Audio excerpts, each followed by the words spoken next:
You're listening to Is It Love? Daryl by Dark Divine Stories. Please note this is purely fan fiction. Daryl's official story can be found on the Is It Love app. Please enjoy. I'm looking at my computer trying to make sense of what I'm looking at. The data doesn't look as it should and I can't figure out why. I've been stuck on this for almost an hour now.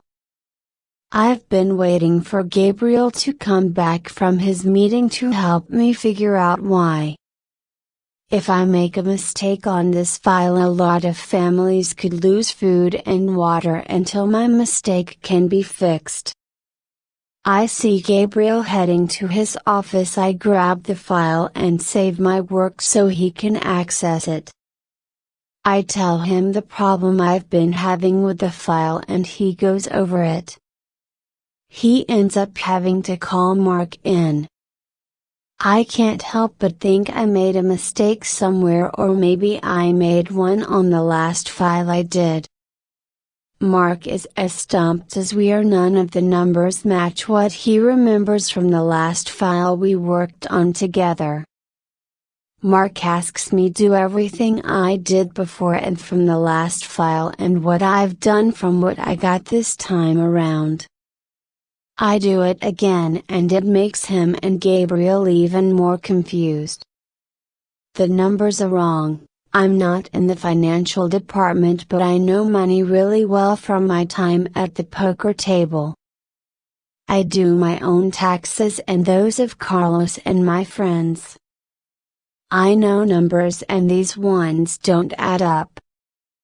Mark tells me to work on something else until he speaks with Mr. Carter about the inconsistencies of the files I've been working on. So did you get it figured out? Matt asked as I sit back down. Nope, they are just as confused as I am. One wrong number can make a big difference. I didn't make a mistake. I even went through all the old files and worked from there. No, I'm saying that sometimes even a small number can make a big difference. I'll remember that when I do your taxes next year. You know what I mean. It may not have even been you who made the mistake. What's with that look? Maybe someone has been siphoning off the food and clean water for themselves and altering the numbers just a little so no one really notices. How long have you been working on that project? 8 months. You send food and water once a week, right? Yeah, until the water project is complete. If we didn't, those people would starve or die of thirst. They would have nothing. Maybe you're right about someone is altering it. But who would do that? Well, it's not the greatest place in the world to be. There's a lot of conflict there. You think the drug lords are taking the food and water? It's possible. But that's not the only file I've worked on with changes. The food that was supposed to go to Puerto Rico didn't arrive on time and another shipment was half gone when it showed up. So someone is messing with it. I don't know, if so I should have caught it a long time ago. Those were just the last few shipments. It's not your fault. Tell that to the hungry people in that area. Talia, it's not your fault. I'm sure Mark and Gabriel will tell you the same thing. It feels like it is. I know, but it's not. Okay, we will fix it, okay? It will take a little time. But it will be okay. We need a humanitarian branch here. It would make things so much easier. From what I hear, Mr. Carter is working on it. Hey, you should put into being the head of that branch when it's ready. I don't have the qualifications for that. But I would love to be a part of it. Besides, if I were the head of the branch, it would cut into my poker time.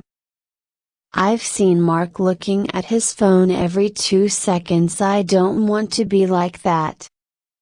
If you were the head of the department, you wouldn't need poker to support your expensive lifestyle. I don't have an expensive lifestyle, I just don't like living in small places. And I own my apartment, so there. Yeah, I know. How long did you spend at the poker table in order to buy it? I turned $100 into $100,000 in a few hours. Damn, you're good. Come on, Matt, play me again. I'm sure you'll do better this time. No, you cleaned us all out the last time we played with you. It was fun. For you, and only because you won. Hey, I grew up in Vegas and I practically lived in a casino. I learned how to play poker before I was in first grade. I learned how to read people while they play. It's key in winning. You put on a good poker face and or make people think you have a lousy hand. It throws them off. If that doesn't work, go all in and take off your shirt. Any men playing will become so distracted they won't even bother looking at the cards they choose to get rid of, because they will be looking at your chest instead of playing the game. Have you done that before? Yes, when I turned $100 into $100,000. Why am I not surprised by that? I'm very comfortable with my body. Besides, I wasn't going to sleep on a park bench because that was all the money I had. That guy was cheating. First he was counting cards. Matt shakes his head.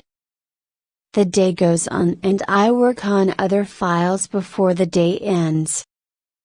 Mark never got back to me about the file I was having trouble with. I guess Mr. Carter is going to look into it himself. Maybe he thinks I made a mistake or gave it to someone else who knows more about humanitarian stuff than I do, or someone who knows finances better than I do. I went to college for psychology, not those things. But it couldn't tell me anything I didn't already know. I did finish out my degree though. I learned how to do this job thanks to Matt, and I took some more classes to get even better at my job. I think I've come a long way in the last few years since I got to New York. I finished college, bought my apartment. Well, technically it's 2 apartments. The people who rented it before I did were a couple, and they knocked down part of a wall and added some things. They turned 2 studio apartments into a small 1-bedroom apartment. I bought both, much to the realtor's surprise. She had a smug look on her face when she told me I would have to pay $3,000 a month to get both apartments. That seemed like a waste of money to me when the apartments were being sold for $30,000 together. I wish I had taken a picture of that woman's face when I paid for the apartment in cash. In her eyes I was a sad, poor Puerto Rican girl who had never been to a big city. It was funny until she checked to see if the money was fake, and she even indicated she was going to call the police. So it took a while before she was happy enough to sign the paperwork. I really hope I don't ever have to see her again. I head home wondering what the next day will hold. I'm not very enthusiastic about it. Messing up that one file will likely get me fired if they believe it is my fault. but Mark watched me redo and we looked over the older files to try to make sense of what we were looking at. Hopefully we can get straightened out without losing more time. I feel like I'm being watched as I unlock my door. I look around. It's really late, so there are very few people out and about. It's also a weekday, so most people with day jobs are at home now. I only see a few people sitting on their front steps or walking down the street.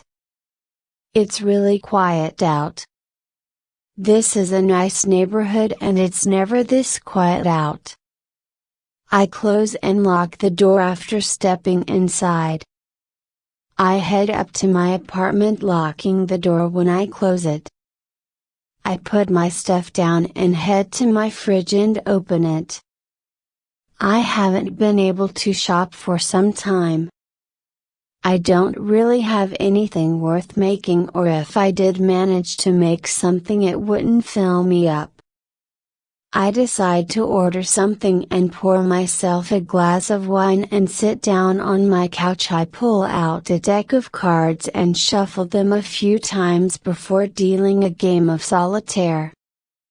I could play a game of poker on my computer, but it's not the same as playing it with people in person. Also, I think the computer cheats.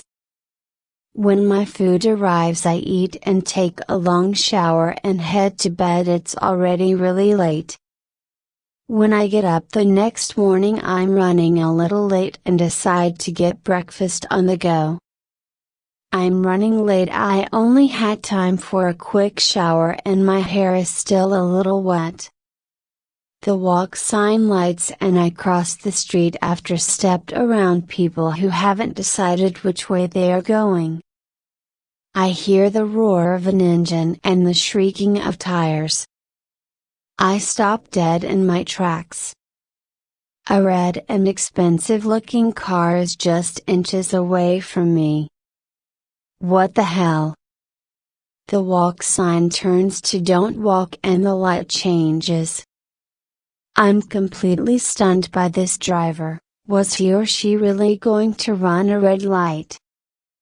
Well, whoever they are, they almost hit me.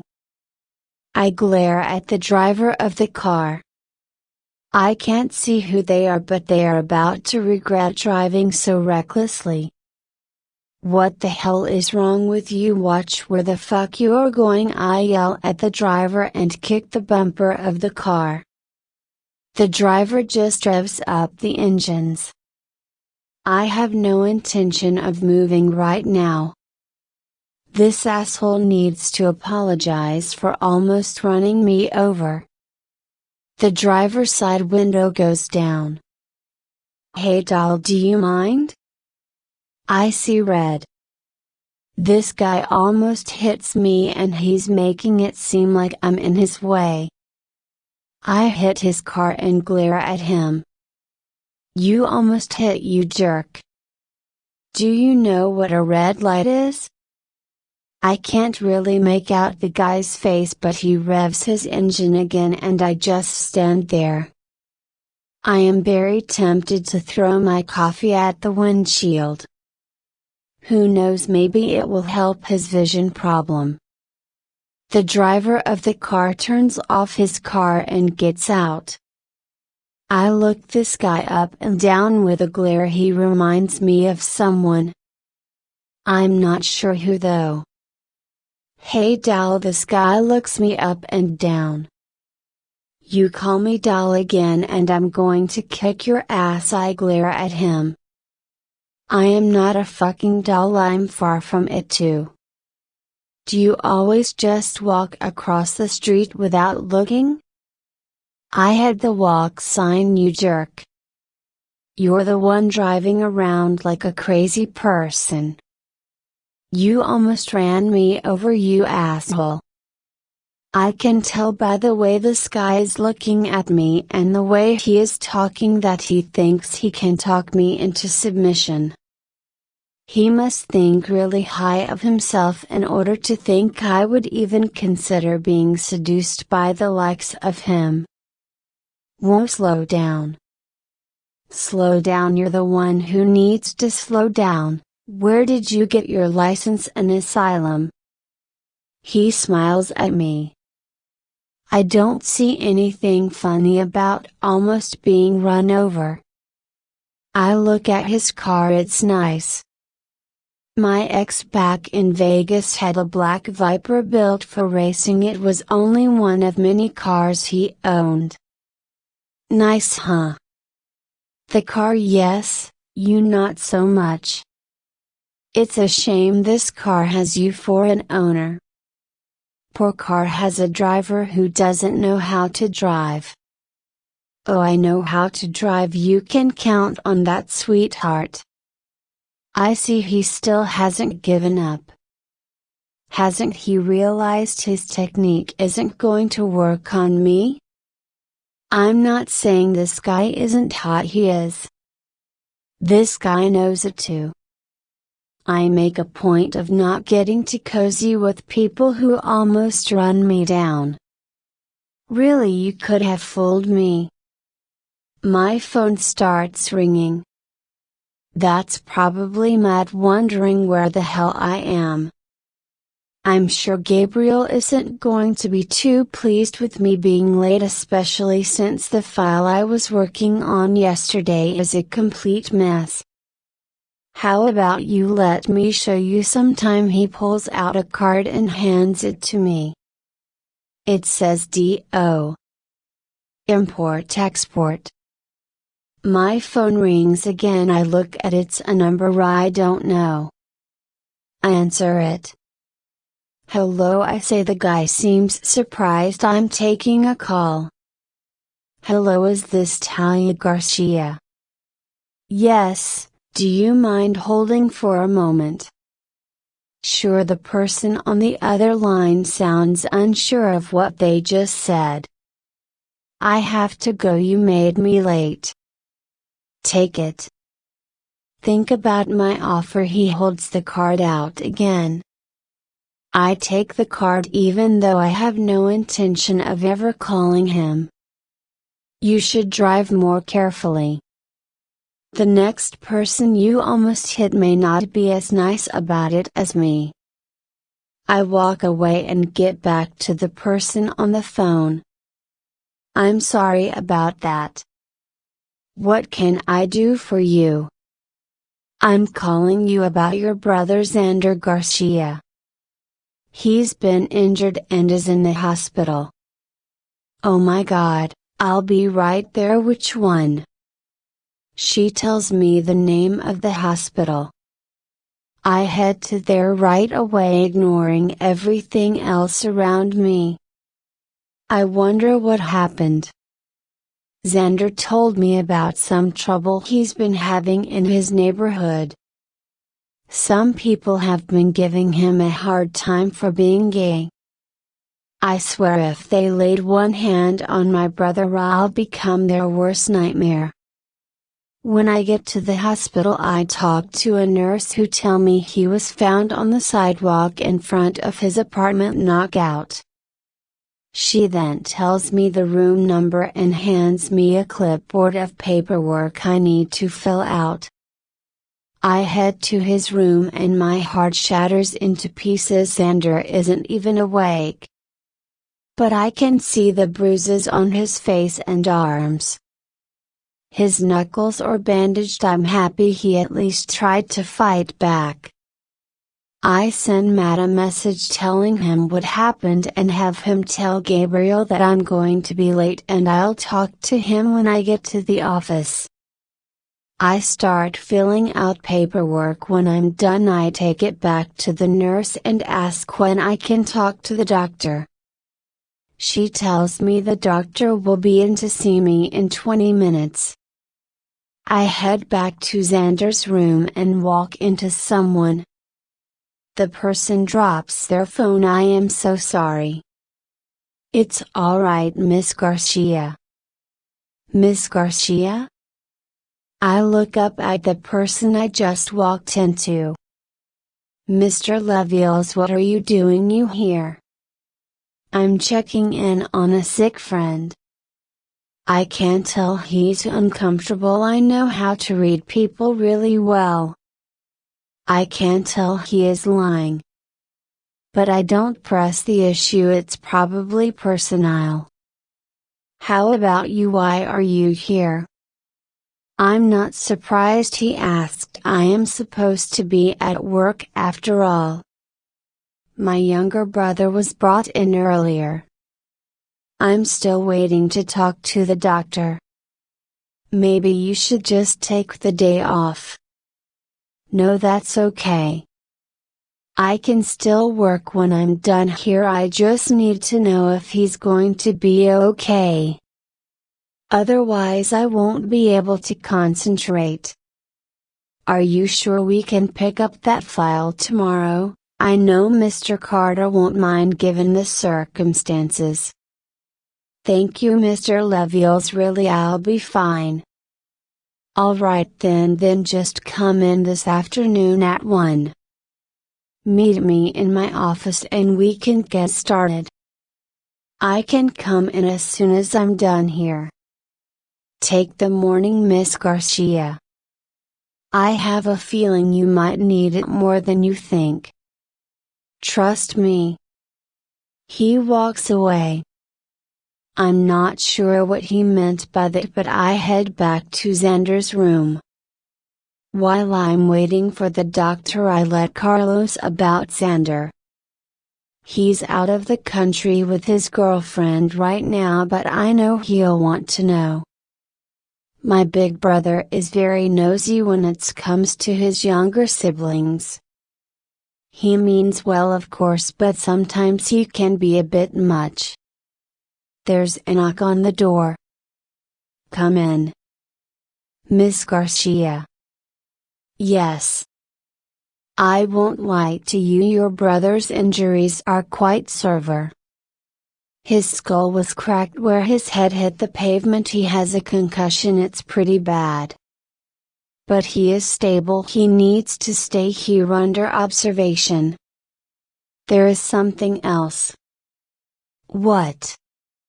As I said, his head injuries are severe. Yes, just say it. With injuries like his, there is the very high possibility of him having some memory problems. Memory problems? Like what? He won't know me. That is a possibility, but we won't know more until he wakes up. I just want you to be prepared for the possibility. Some families can take it hard even with a warning. He has multiple other injuries. He has 2 broken ribs and several others are cracked. His left wrist is broken and his right leg is fractured. I am confident that he will make a full recovery. But he hasn't woken up since he was brought in. So we don't know how extensive his head injury is. If there is any change, I will let you know. Thank you. I sit down for a moment. That doctor wasn't telling me everything. I think he is lying about how bad Xanders really are. Maybe not saying everything helps some people, but I can read a majority of people like they're open books, and that doctor's body language told me a different story. I need to get out of here. I need air. I rush out of the hospital. I can't think straight. All I can see is that doctor lying to me. Miss Garcia, are you okay? I turn to the voice and Mark is standing there with a look of concern on his face. I'm fine. I may not be able to read people as well as you seem to be able to, but I can't tell something is wrong. I'm fine. Come on, let's go get a coffee. I don't want a coffee. I want to track down that doctor and make him tell me the truth. but I allow him to lead me to the coffee shop across the street from the hospital. Here you are. The barista sets down 2 cups of coffee. Can I get either of you anything else? No thank you. Let me know if you change your mind.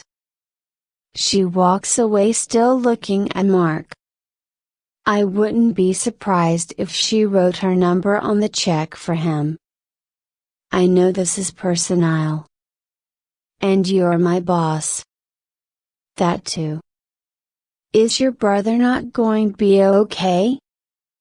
The doctor word said he should make a full recovery, but he didn't know the full extent of Xander's head injury because he hasn't woke up yet. His body language said the opposite of everything he was saying. I see. So now you're even more worried. You could put it that way, I guess. I don't even know what happened for him to be in the hospital. I think you should take the day off. I'm fine, I can work. I can't help or do anything about my brother right now. If I go home, I'll just sit there thinking of anything and everything that can go wrong. If I go to work, I'll have something else to do and think about. I understand. But still, take the rest of the morning off, and if you don't feel like coming in this afternoon, just let me know. Thank you, Mr. Leviels. You're welcome. I have a meeting to get to. I'll see you later. He gets up and leaves. I finished my coffee before asking for the check, but as it turns out, Mark already paid it and even gave the waitress a generous tip. I decide to call around the police stations to find out who is handling Xander's attack case. A detective Nino Di Luca is in charge of. So I go there. This guy has some serious explaining to do for not calling me. End of chapter. Thank you so much for listening to Is It Love, Daryl? If you like this chapter, please leave a like.